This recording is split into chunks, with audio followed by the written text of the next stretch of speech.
Hello students, topper classes Maner के YouTube channel में आपका एक बार फिर से स्वागत है।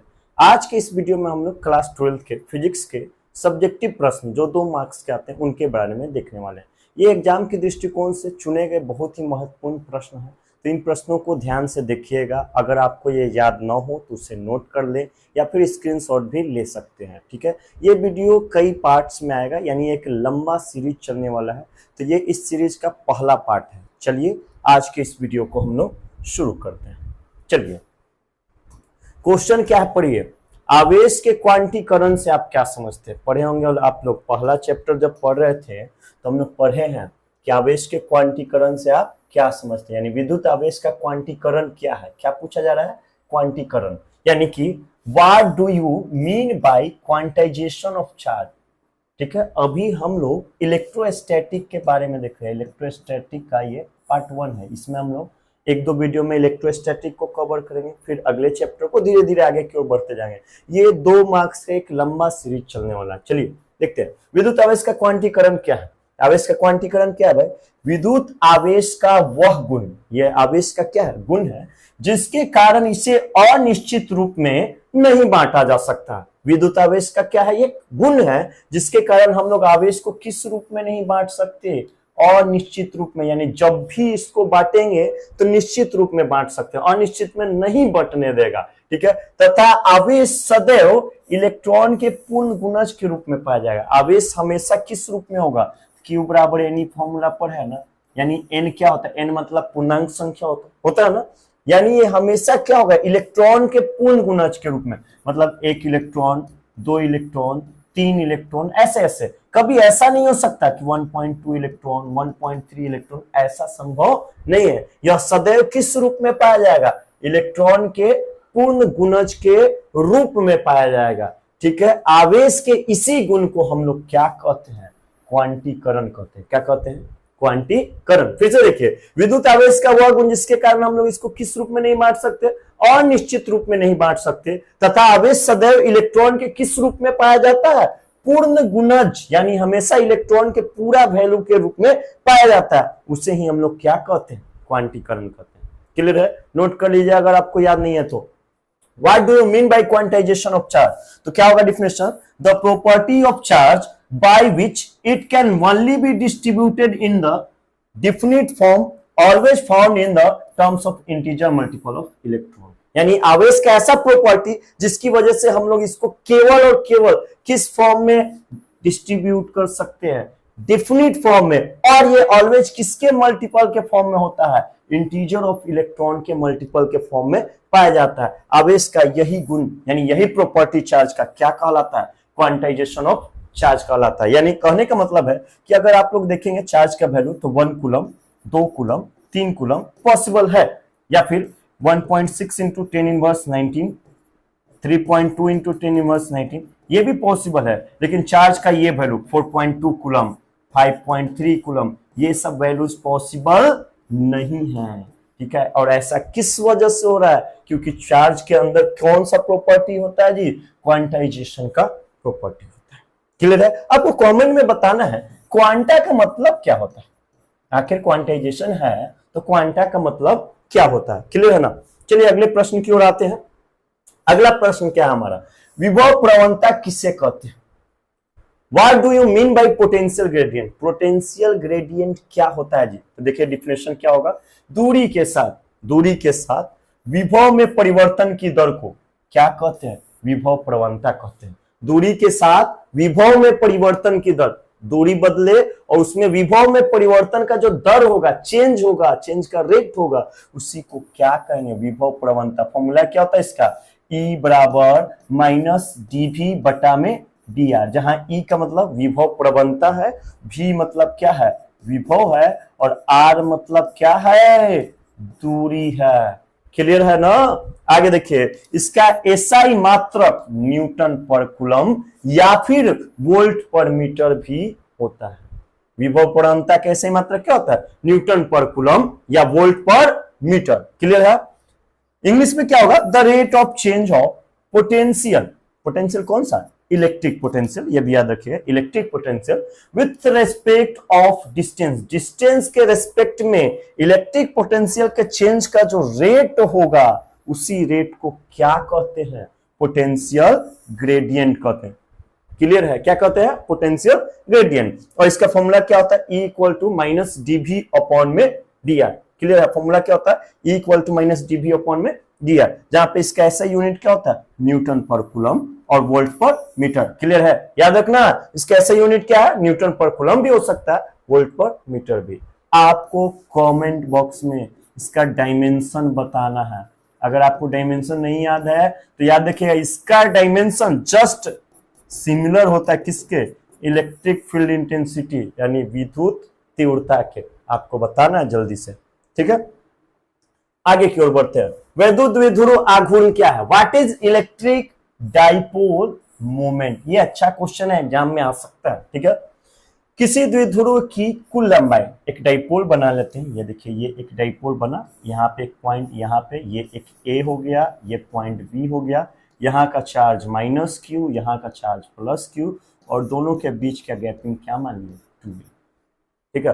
तो किसी द्विध्रुव की कुल लंबाई क्या होता है, 2l, टोटल लेंथ कितना, 2l, तथा आवेश के गुणनफल, और इस पर आवेश कितना होता है, q, टोटल आवेश नहीं, केवल आवेश, कुल आवेश नहीं लिया जा रहा, कुल लंबाई है और आवेश सिंगल है, कुल आवेश नहीं, कुल आवेश 0 हो जाता है, ठीक है। के गुणनफल को विद्युत द्विध्रुव आघूर्ण कहा जाता है, क्या कहा जाता है, विद्युत द्विध्रुव आघूर्ण। देखिए यहाँ पे फॉर्मूला भी लिखा गया, P बराबर 2QL, जहां पे P का मतलब है विद्युत द्विध्रुव आघूर्ण, Q मतलब आवेश, और 2L मतलब डाइपोल की कुल लंबाई। क्लियर है, इसका एसआई मात्रक कूलम मीटर होता है, एसआई मात्रक क्या होता है, विद्युत द्विध्रुव आघूर्ण का कूलम मीटर होता है। क्लियर है ना, याद रखिएगा। द प्रोडक्ट ऑफ चार्ज और total length of any dipole, total length दोनों के प्रोडक्ट को ही, मल्टीप्लीकेशन को ही क्या कहते हैं, इलेक्ट्रिक डाइपोल मोमेंट कहते हैं। क्लियर है, product of charge and total length of dipole is called electric dipole moment, जिसको P से रिप्रेजेंट किया जाता है। क्लियर है, आगे देखिए, its SI unit is coulomb metre, इसका एसआई यूनिट क्या होता है, कूलम मीटर होता है। क्लियर है, याद रखिएगा, टोटल लेंथ ऑफ डाइपोल और चार्ज के प्रोडक्ट को यानी मल्टीप्लीकेशन को इलेक्ट्रिक डाइपोल मोमेंट कहते हैं। फॉर्मूला क्या होता है, P इक्वल टू 2QL, और इसका ऐसा यूनिट क्या होता है, कूलम मीटर, याद रखना है। चलिए आगे की ओर बढ़ते हैं और अगले प्रश्न की ओर देखते हैं। अगला प्रश्न क्या है, विद्युत मशीनों में तीखा नोक या कोर क्यों नहीं छोड़ा जाता, विद्युत मशीन जो होते हैं उसमें तीखा नोक या कोर क्यों नहीं छोड़ा जाता है। Why pointed portion is not left on electric appliance, कोई भी इलेक्ट्रिक अप्लायंस देखिएगा तो उसमें पॉइंटेड पोर्शन यानी तीखा कोर नहीं छोड़ा जाता, क्यों नहीं छोड़ा जाता, इसको समझते हैं ध्यान से। देखिए तीखा कोर, ठीक है, मान लीजिए एक मशीन बना देते हैं यहाँ पे, और ये कॉर्नर पे जो होल होगा उसी को तीखा कोर बोलेंगे, पतला सा होता है, तो वही बताया जा रहा है कि तीखा कोर यानी कॉर्नर वाला होल यहाँ वाला, ठीक है, इसकी त्रिज्या बहुत कम, रेडियस बहुत कम होता है और आवेश घनत्व तो बहुत अधिक होता है। यहाँ पे चार्ज डेंसिटी जो है बहुत ज्यादा, यानी बहुत मात्रा में यहाँ पे चार्ज अवेलेबल होता है, ठीक है, और इसका रेडियस क्या होता है, बहुत ही कम होता है, ठीक है, जिसके कारण वहां से अधिकतम आवेश निकलकर वायु में चला जाएगा। इस वजह से यहाँ पे देखिए चार्ज डेंसिटी वहां का आवेश घनत्व तो क्या है, ज्यादा है, और वहां का रेडियस कम है, जिसकी वजह से वहां से आवेश क्या होगा, निकल कर और कहां चला जाएगा, विद्युत में, वायु में चला जाएगा। कहां चला जाएगा, वायु में चला जाएगा। कहां से निकल रहा है, वहां से, किस पॉइंट से, ये पॉइंटेड पोर्शन से आवेश निकल के सारा आवेश धीरे धीरे कहां चला जाएगा, वायु में चल जाएगा। इससे विद्युत मशीनों के पर्याप्त आवेश में मात्रा यानी आवेश की पर्याप्त मात्रा विद्युत मशीनों को जितना आवेश चाहिए उतना मिल नहीं पाएगा, जिससे वो खराब हो सकते हैं। इसलिए विद्युत मशीनों में तीखा नोक या कोर नहीं छोड़ा। क्या होता है भाई, पॉइंटेड पोर्शन, कॉर्नर से सारा आवेश निकल के कहां जा सकता है, बाहर निकल के जा सकता है, तो जिससे जितना आवेश उसको चाहिए क्या मिलेगा, आवेश तो बाहर निकल जाए, नहीं मिलेगा, जिससे वो मशीन खराब भी हो सकता है। इसी वजह से पॉइंटेड पोर्शन हम लोग नहीं छोड़ते। देखिए pointed portion having less radius, pointed portion का रेडियस क्या होता है, लेस होता है, बट हाई चार्ज डेंसिटी, लेकिन चार्ज डेंसिटी उसका क्या होता है, बहुत ज्यादा होता है। So that maximum charge can leak from that point, इसलिए मैक्सिमम चार्ज वहां से क्या हो जाता है, लीक हो जाता है इनटू द एयर। कहां लीक होकर चला जाता है, एयर में चला जाता है। And electric appliance did not gate required amount of charge, और इलेक्ट्रिक अप्लायंस जो है रिक्वायर्ड अमाउंट, जितना अमाउंट में चार्ज चाहिए उतना चार्ज नहीं दे पाते, ठीक है। मे बी डैमेज्ड, और वो खराब भी हो सकते हैं। That's why pointed portion is not left on electric appliance, इसलिए पॉइंटेड पोर्शन को इलेक्ट्रिक अप्लायंस में हम लोग नहीं छोड़ते। क्लियर है, नोट कर लीजिए, अच्छा क्वेश्चन एग्जाम में आने की संभावनाएं हो सकती है। क्लियर है ना, चलिए आगे की ओर बढ़ते हैं, अगले प्रश्न की ओर देखते हैं। आवेश संरक्षण सिद्धांत क्या है, बहुत ही नेसेसरी क्वेश्चन, एकदम इंपॉर्टेंट, लिख लीजिए, ये कई बार एग्जाम में आया हुआ भी है। What is law of conservation of charge, हालांकि मैक्सिमम लोग इसको जानते होंगे, फिर भी एक बार देख लेते हैं। इस सिद्धांत के अनुसार आवेश का न तो निर्माण किया जा सकता, आवेश को न तो आप बना सकते हैं और न ही नाश किया जा सकता है, यानी न तो आप बना सकते हैं और न ही डिस्ट्रॉय यानी खत्म कर सकते हैं, केवल इसे एक रूप से दूसरे रूप में क्या कर सकते हैं, परिवर्तित कर सकते हैं। आवेश को केवल एक रूप से दूसरे रूप में क्या कर सकते हैं, परिवर्तित करते हैं, यानी संपूर्ण आवेश सदैव संरक्षित रहता है, और इसे ही हम लोग क्या कहते हैं, आवेश संरक्षण सिद्धांत कहते हैं। क्या कहते हैं, आवेश संरक्षण सिद्धांत। क्लियर है, आवेश को न तो बनाया जा सकता है और न ही मिटाया जा सकता है, केवल इसे एक रूप से दूसरे रूप में परिवर्तित किया जा सकता है। According to this law charge neither be created, charge को ना तो क्रिएट कर सकते हैं नॉर बी डिस्ट्रॉयड, ना ही मिटा सकते हैं। It can be converted into one form to another form, और इसको केवल एक फॉर्म से दूसरे फॉर्म में क्या किया जा सकता है, कन्वर्ट किया जा सकता है। It means that charge remains conserve, इसका मतलब ये है कि चार्ज जो है ऑलवेज क्या रहता है, कंजर्व रहता है, और इसको बोलते हैं law of conservation of charge, law of conservation of charge. Clear है ना। एक और बात, आवेश का जब रीडिस्ट्रीब्यूशन किया जाता है, मतलब फिर से बांटा जाता है, पुनः वितरण किया जाता है, तो उसमें आवेश कम हो जाता है। किस रूप में कम हो जाता है, उष्मा के रूप में कम हो जाता है। याद रखिएगा, आवेशों का जब रीडिस्ट्रीब्यूशन यानी पुनः वितरण किया जाता है तो आवेश किस रूप में लॉस हो जाते हैं भाई, उष्मा के रूप में बाहर निकल जाते हैं, उसमें हानि आती है, ऊर्जा की हानि आती है। यह भी बात याद रखिएगा, इस क्वेश्चन को अगले वीडियो में कवर किया जाएगा, ठीक है। आगे देखिए, विद्युत आवेशों के गुणों को लिखिए, विद्युत आवेश का गुण यानी right the properties of electric charge, electric charge की प्रॉपर्टीज क्या क्या हो सकती है। चलिए लिखेंगे कैसा, विद्युत आवेश के निम्नलिखित गुण है, पहले ऐसे लिख दिए। पहला, समान आवेश में प्रतिकर्षण, कहने का मतलब अगर दोनों सेम चार्ज रहा यानी दोनों पॉजिटिव या फिर दोनों निगेटिव रहा तो एक दूसरे को वो क्या करेगा, प्रतिकर्षित करेगा। प्रतिकर्षित मतलब ढकेलेगा, एक दूसरे को ढकेल देगा, सेम सेम रहेगा, ठीक है। और देखिए उसके बाद है विपरीत आवेशों में, विपरीत आवेश रहेगा, कहने का मतलब एक पॉजिटिव रहे और एक क्या रहे, निगेटिव, तब ये एक दूसरे को क्या करेगा, आकर्षित करेगा। क्या करेगा, आकर्षित। क्लियर है ना। समान आवेश क्या करेगा, प्रतिकर्षित करेगा, और विपरीत आवेश मतलब एक पॉजिटिव हो और एक निगेटिव हो तो वो आकर्षण बल एक दूसरे पे लगाएगा। क्लियर है ना। आगे, आवेश सदैव संरक्षित रहता है, अभी बताया आवेश संरक्षण सिद्धांत में कि न तो इसको बनाया जा सकता है और न ही मिटाया जा सकता है, यानी ये सदैव क्या रहता है, संरक्षित रहता है, ठीक है। आवेश का क्वांटीकरण होता है, आवेश को हम लोग जब भी देखेंगे तो पूर्ण गुणज के रूप में पाया जाएगा, किसके, इलेक्ट्रॉन के पूर्ण गुणज के रूप में ही ये पाया जाएगा। आगे है, आवेश प्रकृति में मुक्त अवस्था में, फ्री स्टेट में, ठीक है, यानी मुक्त होता है, किसी से कोई लेना देना इसका नहीं होता। आगे देखिए, there are following properties of charge, charge की फॉलोइंग प्रॉपर्टीज है, मतलब ये सब प्रॉपर्टीज है। Same charge repel each other, same charge होगा तो एक दूसरे को क्या करेगा, सेम सेम चार्ज होगा, रिपेल कर देगा, ठीक है। अपोजिट चार्ज रहेगा यानी अलग अलग चार्ज रहेगा तो एक दूसरे को क्या करेगा, अट्रैक्ट करेगा, अट्रैक्ट कर देगा। आगे, charge can be quantize, charge को क्या कर सकते हैं, क्वांटाइज कर सकते हैं। Charge is always conserve, charge हमेशा क्या रहता है, कंजर्व रहता है, यानी इसको क्रिएट भी नहीं कर सकते, डिस्ट्रॉय भी नहीं कर सकते, केवल इसको वन फॉर्म से अनदर फॉर्म में क्या कर सकते हैं, कन्वर्ट कर सकते हैं। Charge found in free state in nature, charge क्या होता है, फ्री स्टेट में पाया जाता है नेचर में। क्लियर है ना। तो ये प्रॉपर्टीज थी चार्ज की, ठीक है, याद रखिएगा, आपके एग्जाम में आ सकता है।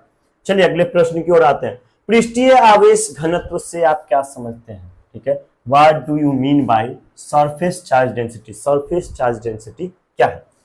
किसी पदार्थ के प्रति एकांक क्षेत्रफल में, कोई पदार्थ हो, मान लो ये है, ठीक है, और इसका पर यूनिट एरिया में जितना भी आवेश रहेगा, यूनिट क्षेत्रफल में जितना भी आवेश रहेगा, उसी के मान को क्या कहेंगे?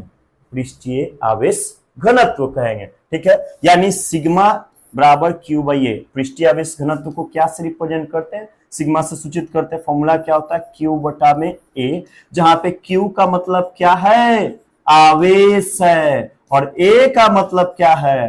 क्षेत्रफल है, और सिग्मा मतलब क्या है? पृष्ठीय आवेश घनत्व है। क्लियर है ना? याद रखिएगा। इसका एसआई मात्रक क्या होता है? कूलम प्रति मीटर स्क्वायर होता है। देखिए कैसे निकाला गया होगा। आवेश के लिए कूलम हो गया, क्षेत्रफल के लिए मीटर स्क्वायर। नहीं बन गया? डिफिनेशन के बेस पे, फॉर्मूला के बेस पे निकालिए। कूलम प्रति मीटर स्क्वायर इसका यूनिट होता है। आगे देखिए, the amount of charge present in per unit area of any substance which is called surface charge density. किसी भी सबस्टेंस के पर यूनिट एरिया में जो क्या मौजूद रहेगा? चार्ज का वैल्यू प्रेजेंट रहेगा, अमाउंट प्रेजेंट रहेगा, उसी को क्या कहेंगे? Charge density. इसको क्या से रिप्रेजेंट करते हैं? सिग्मा। फॉर्मूला क्या होता है? Sigma equal to Q by A. Q मतलब क्या? आवेश, और ए मतलब क्या? क्षेत्रफल, और सिग्मा मतलब क्या? Surface charge density. क्लियर है? इसी से रिलेटेड, अच्छा इसका ऐसा यूनिट भी बता दें। इसका ऐसा यूनिट क्या होता है? कूलम पर मीटर स्क्वायर होता है। इससे रिलेटेड एक और टर्म रह सकता है कि यहाँ पृष्ठीय के जगह क्या लिख दे? आयतन लिख दे। तो आयतन आवेश घनत्व क्या? तो जहां क्षेत्रफल है वहां पे क्या कर देंगे?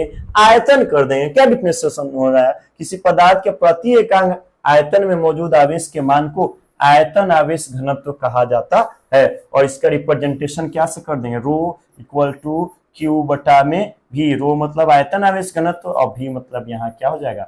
आयतन। यानी वॉल्यूम चार्ज डेंसिटी अगर यहाँ पे हो जाए, सरफेस के जगह यहाँ पे क्या हो जाएगा?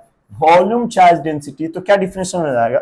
The amount of charge present in per unit volume of any substance which is called volume charge density. यहाँ पे भी चेंज हो रहा है, वॉल्यूम चार्ज डेंसिटी। इसका रिप्रेजेंटेशन क्या से कर देंगे? रो से। Rho equal to Q upon में भी, और क्यू का मतलब क्या हो जाएगा? चार्ज, और भी मतलब वॉल्यूम। ठीक है, और रो मतलब क्या हो जाएगा? Volume charge density. ऐसा यूनिट इसका कूलम पर मीटर स्क्वायर है, उसका क्या हो जाएगा? कूलम पर मीटर क्यूब, यानी CM इनवर्स 3। क्लियर है ना? तो ये थे कुछ महत्वपूर्ण प्रश्न जो आपने देखा। ये 2 मार्क्स के सब्जेक्टिव क्वेश्चंस हैं जो आपके एग्जाम में आ सकते हैं। ये इस वीडियो का पहला पार्ट है, मतलब कहने मतलब इस सीरीज का पहला वीडियो है। ठीक है, इसके और भी वीडियो जाएंगे जिसमें हम लोग कम से कम 200 सब्जेक्टिव क्वेश्चंस को कवर करने वाले हैं। तो पार्ट बाय पार्ट आते रहेगा। आप इसको नोट करके एक जगह रख लीजिए, और आपके एग्जाम में इससे बाहर कुछ नहीं आने वाला है। इसको अच्छे से देख लीजिए, समझ लीजिए, नोट करके रख लीजिए। तो मिलते हैं हम लोग अगले वीडियो में इसके अगले कुछ इंपॉर्टेंट क्वेश्चन को लेकर। तब तक के लिए धन्यवाद।